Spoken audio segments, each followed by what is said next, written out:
Betting apps అరికట్టేందుకు SIT ఏర్పాటు చేస్తున్నట్లు అసెంబ్లీలో ప్రకటించారు సీఎం రేవంత్ రెడ్డి. రాబోయే రోజుల్లో కఠిన చట్టాలు తెస్తామన్నారు. గచ్చిబౌలిలో ఉన్న హెచ్సియు భూములు కావన్నారు. ఫైనాన్షియల్ డిస్ట్రిక్ట్ ని విస్తరించే ప్రయత్నం చేస్తే రెచ్చగొడుతున్నారని ఫైర్ అయ్యారు. రాష్ట్రంలో ఉప ఎన్నికలు రాబోవని స్పష్టం చేశారు. ఇక మండలిలో విద్యాశాఖపై మాట్లాడిన రేవంత్ పంచాయతీ ఎన్నికల్లో పోటీ చేసే వారి పిల్లలు ఖచ్చితంగా ప్రభుత్వ స్కూళ్లలో చదవాలనే నిబంధనను పరిశీలిస్తున్నామన్నారు.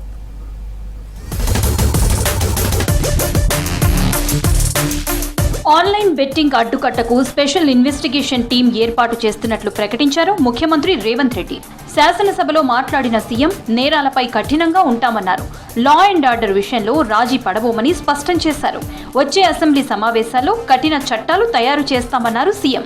వీటిని నిర్వహించే వాళ్ళు, వీటిని ప్రమోట్ చేసే వాళ్ళు, చివరికి ఈ యాప్ల ద్వారా లబ్ధి పొందుతున్న వాళ్ళని వీళ్ళందరినీ పూర్తి స్థాయిలో విచారించి కఠినమైన చర్యలు తీసుకున్నప్పుడే ఈ సమస్యకు పరిష్కారం దొరుకుతుంది అధ్యక్ష. అందుకే పూర్తి స్థాయిలో అన్ని అధికారాలు కట్టబెట్టే విధంగా ఒక స్పెషల్ ఇన్వెస్టిగేషన్ టీం ఏర్పాటు చేసి ఈ రాష్ట్ర ప్రభుత్వం వాళ్ళ మీద పూర్తి స్థాయిలో చర్యలు తీసుకోవాలని నిర్ణయం తీసుకున్నారు. హెచ్సియు భూముల వివాదంపై స్పందించారు రేవంత్. గచ్చిబౌలిలో ఉన్న 400 ఎకరాలు హెచ్సియు భూములు కావన్నారు. దాదాపు 25 ఏండ్ల క్రితం బిల్లీరావు అనే ప్రైవేటు వ్యక్తికి ఆయన సంస్థకు అప్పటి ప్రభుత్వం భూమిని కేటాయించిందని చెప్పారు. దానిపై సుప్రీంకోర్టులో పోరాడి సాధించామన్నారు. ఫైనాన్షియల్ డిస్ట్రిక్ట్ ని విస్తరించే ప్రయత్నం చేస్తే రెచ్చగొడుతున్నారని మండిపడ్డారు సీఎం రేవంత్. యూనివర్సిటీకి ఏం సంబంధం అధ్యక్ష? ఆ భూమి ఐఎంజీ భారత్ అని బిల్లీరావుకు కట్టబెట్టిన భూమి 25 సంవత్సరాల తర్వాత ఈ ప్రభుత్వం ఏర్పడిన తర్వాత, ప్రజాప్రభుత్వం ఏర్పడిన తర్వాత సుప్రీంకోర్టులో కొట్లాడి వేల కోట్ల రూపాయల భూమిని వెనక్కి తెచ్చింది నేను అధ్యక్ష. ఎవరికో అర్ధరాత్రి పూట కట్టబెట్టకుండా పరిశ్రమలు, ఐటీ పార్కులు చేయాలని, మల్టీ జోన్ మిక్స్డ్ యూజ్ కోసం చేయాలని చెప్పి ఒక మంచి ఉద్దేశంతో వస్తే దాన్ని కూడా అడ్డుకుంటారు. శాంతి భద్రతలపై విపక్షాలు అడ్డగోలుగా మాట్లాడుతున్నాయని మండిపడ్డారు సీఎం. దిశ దారుణం జరిగినప్పుడు ఎవరు అధికారంలో ఉన్నారని ప్రశ్నించారు. వామన్రావు దంపతుల హత్య ఎట్లా జరిగిందో రాష్ట్రం చూసిందన్నారు. పెట్టుబడిదారులకు రక్షణ కల్పించినప్పుడే రాష్ట్రానికి పెట్టుబడులు వస్తాయని తెలిపారు రేవంత్. ఆనాడు ఔటర్ రింగ్ రోడ్ దగ్గర వెటర్నరీ డాక్టర్ను మీకు తెలుసు అధ్యక్ష. సాయంత్రం పూట అక్కడ ఉన్న డాక్టర్ని ఆ రోజు జరిగిన పరిస్థితులు, జరిగిన తర్వాత పరిణామాలు మనం అందరం చూసినాం.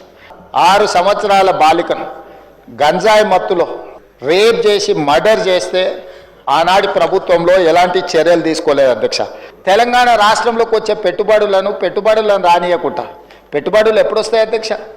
శాంతి భద్రతలు, పెట్టుబడిదారులకు రక్షణ కల్పించినప్పుడే రాష్ట్రానికి పెట్టుబడులు వస్తాయి. పార్టీ మారిన ఎమ్మెల్యేలెవరూ ఆందోళన చెందొద్దన్న రేవంత్ రెడ్డి ఉప ఎన్నికలు ఎట్టి పరిస్థితుల్లో రాబోవని సభలో చెప్పారు.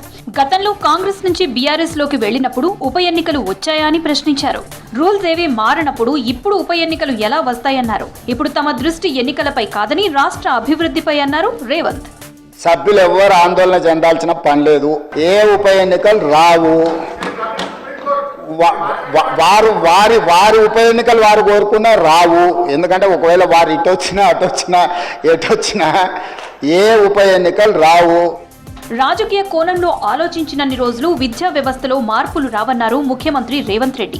మండలిలో విద్యా వ్యవస్థపై జరిగిన చర్చకు సమాధానమిచ్చారు. ప్రతి స్థాయిలో విద్యారంగం రోజురోజుకు క్షీణించిపోతుందని ఆవేదన వ్యక్తం చేశారు. విద్యా వ్యవస్థలో సమూల మార్పులు తీసుకువచ్చే ప్రయత్నం చేస్తున్నామన్నారు. అందుకే ఈసారి బడ్జెట్లో 8% నిధులు కేటాయించామని చెప్పారు. మనం రాజకీయ నేపథ్యంలో, రాజకీయ కోణంలో ఈ ఆలోచనలు చేసినంత కాలం మనం విద్యను ప్రక్షాళన చేసే పరిస్థితులు ఈరోజు తక్కువగా కనిపిస్తున్నాయి చైర్మన్ సార్. ప్రభుత్వ పరంగా ఈ సంవత్సరం మనం కేటాయించిన బడ్జెట్ దాదాపుగా 23,108 కోట్ల అధ్యక్ష. బడ్జెట్లో 8% ఈసారి కేటాయించిన అధ్యక్ష. విద్యకు అత్యధిక ప్రాధాన్యత ఇవ్వాలి. లోకల్ బాడీ ఎన్నికల్లో పోటీ చేసే వారి పిల్లలు ఖచ్చితంగా ప్రభుత్వ స్కూళ్లలో చదవాల్సి ఉంటుందన్నారు సీఎం రేవంత్. ఈ నిబంధనను పరిశీలిస్తున్నామని చెప్పారు. పంచాయతీల్లో పోటీకి 2 పిల్లల నిబంధన ఎత్తేస్తామన్నారు. లోకల్ బాడీస్ ఎన్నికలలో ఒక నిబంధన ఉంది, 2 పిల్లలని. ఇప్పుడు మన జనాభా తగ్గితే వచ్చిన సమస్యలు మనం చూస్తున్నాము. సో ఒకప్పుడు ఫ్యామిలీ ప్లానింగ్ ఇంప్లిమెంట్ చేయడానికి 2 పిల్లల నిబంధన పెట్టారు. ఈ 2 పిల్లల నిబంధన తొలగిస్తే బాగుంటుందని ఒక చర్చ జరుగుతుంది. సరే, రాజకీయ పార్టీల సూచనల మేరకు దాన్ని ఏం చేయాలనేది చూద్దాం.